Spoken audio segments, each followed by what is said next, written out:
Ruby Valdez here with another segment of Blue Dot in a Red Sea, coverage of the Democratic Party in the state of Idaho.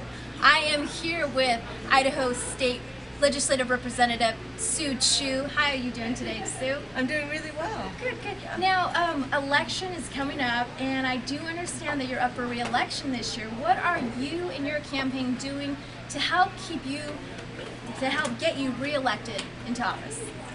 Well, you know, the thing is, my campaign is about working with people in our communities to come up with, good legislation to help us on the matters that, really are the most important to us. So my kind of campaign is a little bit different than some.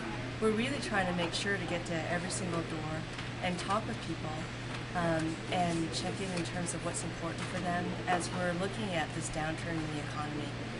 Because we're going to be making some big decisions that affect our lives directly. And I think one of the most important things that hasn't happened quite so much is that when we make legislation, to make sure that the folks that are directly affected by our legislation have a voice at the table.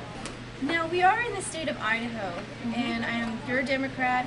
Is it hard in the state of Idaho, one of the reddest of the red states, to run as a Democrat? I don't really look at it that way.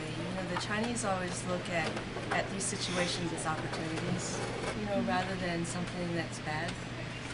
It's something that's good, whatever presents ourselves. So, this idea about blue dot in a red sea, I love that one because we're all little blue dots interacting with all these red dots, and hopefully we're going to come out with some really good policy that help us, and that's sort of a nice purple hue, good policy to help all of us. Representative Chu, a licensed pharmacist and adjunct professor at Boise State, is running for her second term for District 17 House Seat B. With Election Day approaching, Representative Chu and her campaign are pushing hard to keep her seat in the Idaho legislature. On the next segment of Blue Dot in a Red Sea, we will have our second half of our interview with Representative Chu.